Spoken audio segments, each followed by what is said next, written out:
Alexei Navalny, written by himself, opposing Putin's tyranny. In a posthumous memoir, the Russian opposition leader chronicles his martyrdom.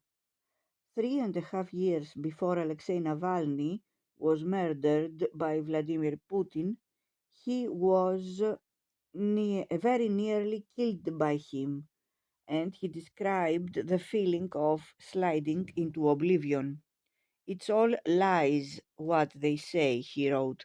"My whole life is not flashing before my eyes. The faces of those dearest to me do not appear. Neither do angels or a dazzling light." He sensed his brain was shutting down. "Life is draining away and I have no will to resist. Then I died." In August 2020, Navalny, Russia's most prominent opposition leader, was poisoned with with a nerve agent in Siberia by assassins from the FSB, Russia's security service. Flown to a hospital in Berlin, he stayed in a coma for 18 days. Less than 6 months later, in January 2021, he returned to Russia to face Mr. Putin, the tyrant who wanted him dead. His encounter with oblivion in 2020 had only strengthened his determination to face squarely up to death inside Russia.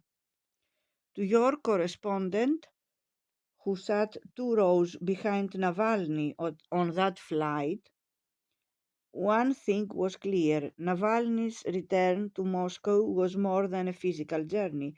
It marked his transformation from man to hero. His death earlier this year in a prison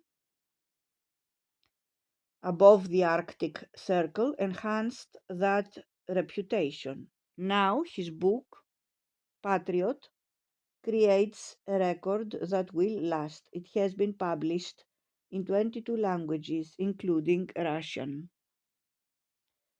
Ever since he was arrested at passport control, the question his fellow prisoners and much of the world asked openly and guards discreetly was, why did he return to Russia, given that he would almost certainly be arrested or killed? Navalny writes that the question frustrated him. He went back to his country and his people because he had a clear sense of mission to liberate Russia from a despot's grip. If your convictions mean something, you must be prepared to stand up for them and make sacrifices, if necessary. The early chapters of Patriot cover his childhood in military towns near Moscow, his summers spent near Chernobyl with his Ukrainian grandmother, his courtship of his wife Yulia, and his infatuation and disillusionment with Boris Yeltsin, the first president of Russia after the Soviet Union's collapse. Those chapters, which go up to 1999, when Mr. Putin came to power and Navalny entered politics, were written as he recovered in Germany. Had he stayed there, he would have written a complete memoir as an exiled politician. But he did not. A quarter of the way into the manuscript, Navalny flew back to Moscow. He reflects on the dramatic change in his narrative with characteristic irony.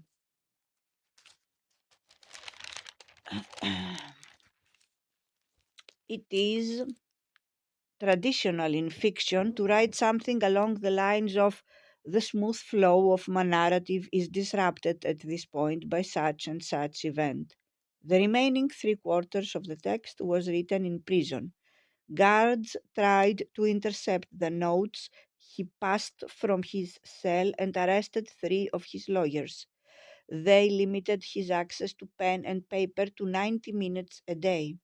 Somehow his words broke through prison walls.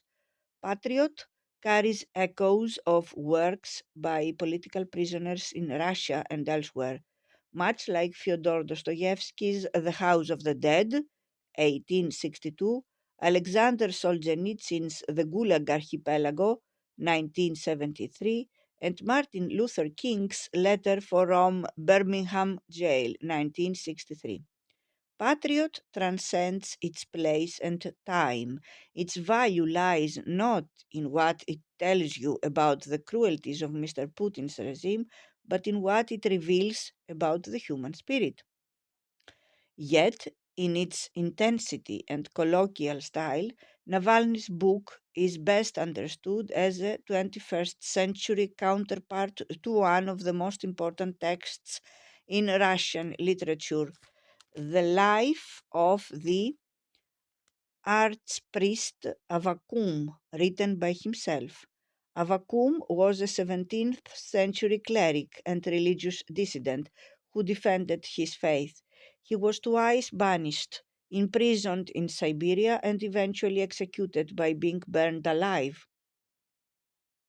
Avakum entitled his book Ziti, which can be translated as life and interpreted as hagiography. A heretic in the eyes of the church and state, Avakum wrote a book that prepared him for sainthood. Patriot, too, is a passionate account of Russia's extreme violence and a moving reflection on endurance and accepting death. It is animated by Navalny's faith, his love for Yulia, his land, and his people, as well as his hatred of those who corrupt Russia's souls and despoil its lands. Navalny hated Mr. Putin not because this man tried to kill him, but because he suppressed individual dignity and built a state based on greed and lies, glorying in cynicism and violence. Mr. Putin's war against Ukraine was also a war against Navalny's dream of Russia as a normal European country whose citizens could be free to make their own decisions. In a dictatorship, Navalny's only weapon was his life. The stronger Navalny was spiritually, the angrier Mr. Putin grew. He deprived Navalny of sleep and locked him in solitary confinement, housing a yelling psychopath nearby to try to drive him mad. He sought to break Navalny's will during a hunger strike by tantalizing him with the smell of fried chicken.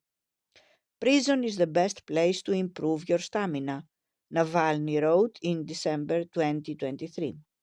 When he was moved to the Arctic penal colony, his body was wasting away, but he wrote that his mood is great and quite Christmassy. Navalny collapsed suddenly, showing signs of poisoning, and died on February 16th, 2024. But his story does not end there, nor does the book. An epilogue written in March 2022 describes Navalny's calm reaction to a new sentence of 9 years in a penal colony.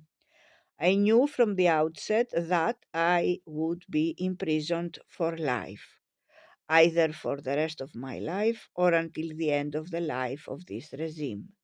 He also knew that a regime does not come crashing down in such a way that its falling debris breaks open the doors of prisons. He prepared for death by working on what he called his prison Zen. He had two techniques.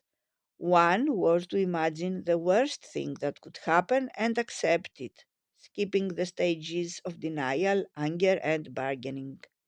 I will spend the rest of my life in prison and die here. There will not be anybody to say goodbye to. All anniversaries will be celebrated without me. I'll never see my grandchildren. The second technique involved faith. If you are a disciple of the religion whose founder sacrificed himself for others, paying the price for their sins, and you trust in the immortality of the soul and the rest of that cool stuff, then what is there left for you to worry about?